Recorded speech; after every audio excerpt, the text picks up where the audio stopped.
안녕하십니까 성도 여러분, 최성수 목사의 말씀 묵상 시간입니다. 온전한 예배를 위해 캄보디아 바탄방 신학교에서 제공합니다. 본문은 로마서 7장 1절로 25절까지의 말씀이고요. 율법의 정죄로부터 자유함을 얻은 자, 이 제목으로 말씀을 묵상하겠습니다. 성도 여러분, 4장과 6장에 이어 7장에서도 바울은 그리스도인의 정체성에 관해 이야기하고 있습니다. 바울은 특별히 율법 무용론자 혹은 율법 폐기론자에 맞서 논리를 펼치고 있는데요. 오늘 묵상 본문에서 바울은 율법의 정죄에서 벗어난 자로서 그리스도인이 세상에서 직면하는 영적 현실을 진솔하게 말하고 있습니다. 먼저 율법으로부터 자유함이라는 말을 오해하면 안 되는데요. 법이 더는 필요 없다는 뜻이 아닙니다. 이건 율법 폐기론자들의 주장일 뿐입니다. 오히려 율법의 정죄로부터 자유함을 얻었다는 뜻으로 이해해야 합니다. 다시 말해서 설령 그리스도인이라도 세상에 사는 동안 여전히 죄를 짓기는 매 한 가지인데요. 그러나 너는 그 죄로 인해 영원한 형벌을 받는 일은 없다는 겁니다.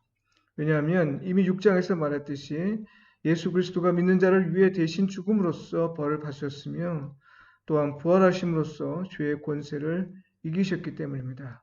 세례는 이것을 나타내 보이는 신앙 행위라고 했죠. 그래서 바울은 담대하게 선언할 수 있었는데요.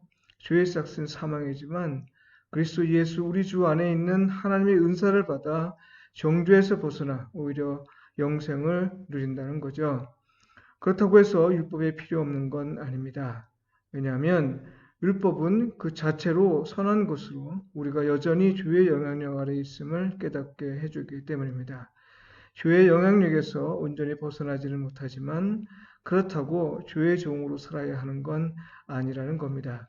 자유인으로서 성령을 따라 사는 길, 바로 이 방법을 소개하려는 거죠. 바울은 특별히 율법의 정죄로부터 혹은 사망의 권세로부터 그리스도인이 자유함을 받았다는 사실과 관련해서 몇 가지를 말하는데요. 첫째는 그것이 어떻게 가능한가 하는 거고요.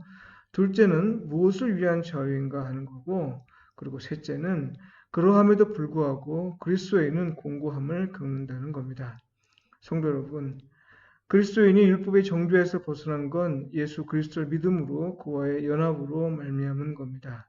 그리스도인은 그와 함께 죽고 그와 함께 살아남으로써 더는 죄의 권세에 매이지 않게 되었으며 또한 율법의 정죄에서 벗어나 새 생명으로 살 수 있게 되었습니다.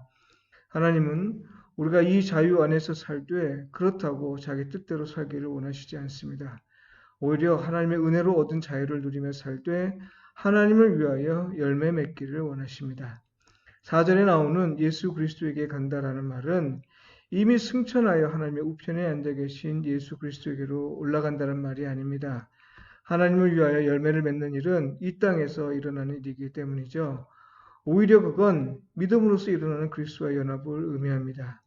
기독교에서 신비에 해당하는 가르침이지만 이는 믿는 자에게 성령을 통해 이루어지는 영적 현실입니다.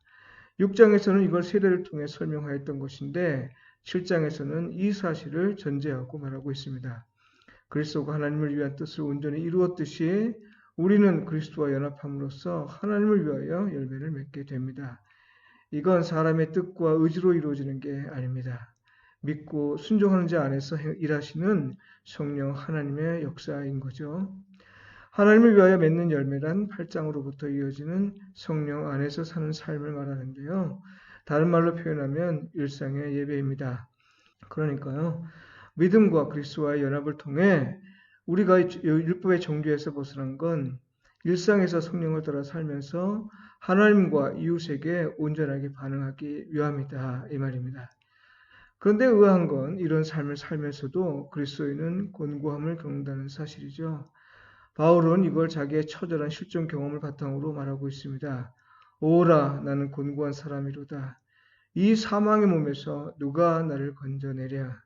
사실 일부에서는 7절에서 25절의 말씀을 그리스도인의 현실이 아니라 아직 예수 그리스도를 믿지 않는 사람을 염두에 둔 수사학적 표현으로 이해하기도 합니다.